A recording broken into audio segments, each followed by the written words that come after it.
To the next game. Saints at Falcons. Saints -7 at the Falcons.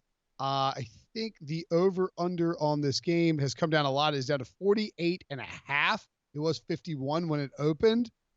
This is a revenge spot for the New Orleans Saints, Brady. They lost to the Falcons at home a few weeks ago, fresh off Sean Payton's engagement. I'll never get engaged 2 days before you got to play football. That's silly. Or coach it football. happens. Sometimes people think football is a violent sport. There's some people who like to look at it as one of passion and one of romance. That would be Sean Payton, the head coach of the New Orleans Saints. Yeah. What do you think about this game? Is this a prime? The Falcons came back. It's a primetime spot for the Falcons to give up a lot of points and a lot of receptions to one guy who likes to make a lot of love to the football, and that's Michael Thomas. Okay, this is a great spot for him to kind of throw himself into that MVP conversation, which I do think he should get some love. What he's doing historic. This year so far, you throw him the football, he's got like a 90% catch percentage or something ridiculous like that.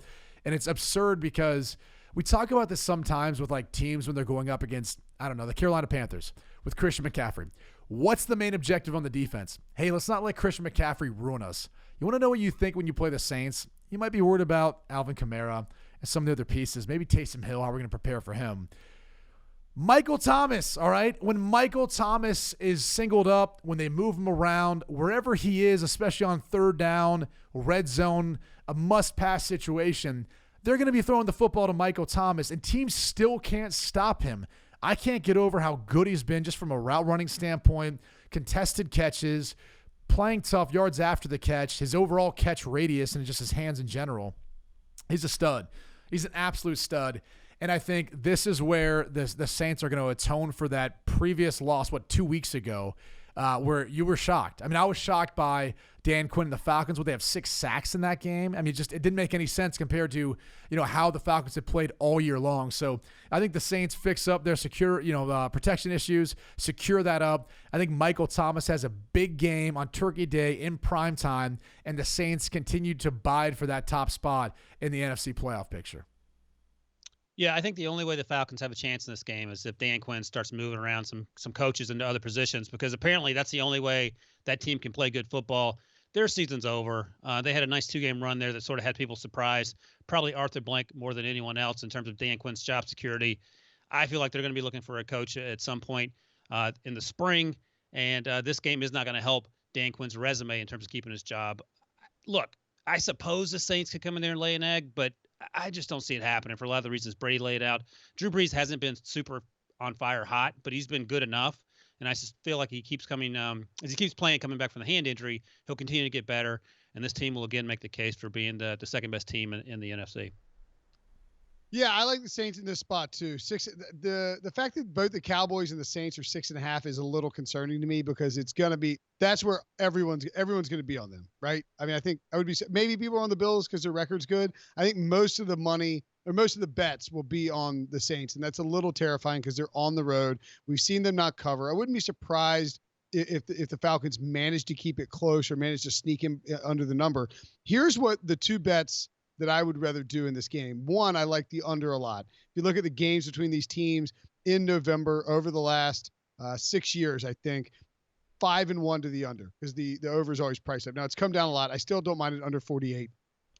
Two, when you start to look at what, how these teams approach it, I don't know that Atlanta is necessarily going to score a ton of points. So look at under 4-1 in their past 5 meetings. As Breach pointed out, the late games, he pointed out in the podcast, the late games on Thanksgiving typically trend towards the under, just because, heck, you had all that tryptophan, like Brady pointed out. So I would like the under in this spot.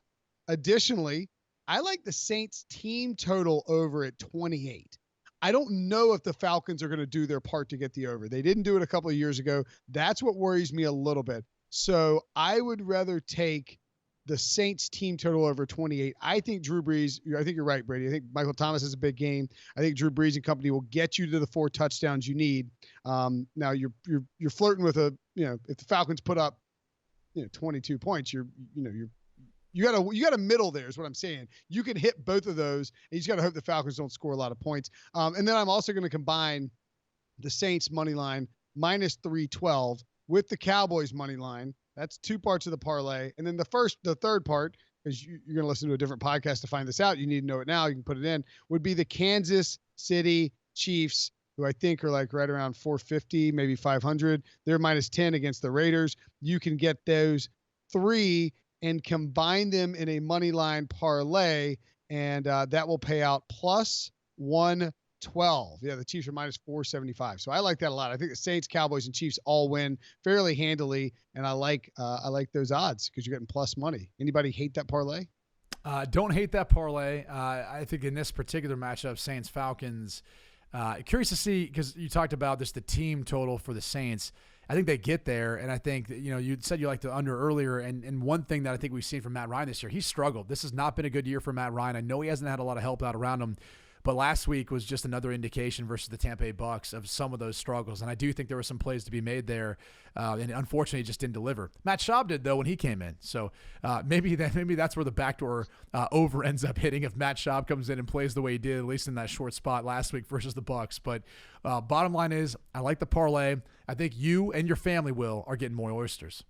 We're going to call it the Brady Quinn Spam Special Parlay of the Year. How about that? If it involves oysters, I'd be more excited about it. All right. The Brady Quinn Spam Special sounds better than oysters. It does. Yeah, the alliteration's there, but yeah. Okay. Matt Schaub, by the way, quite overwhelming in his performance. He did take the over. Good call, Brady.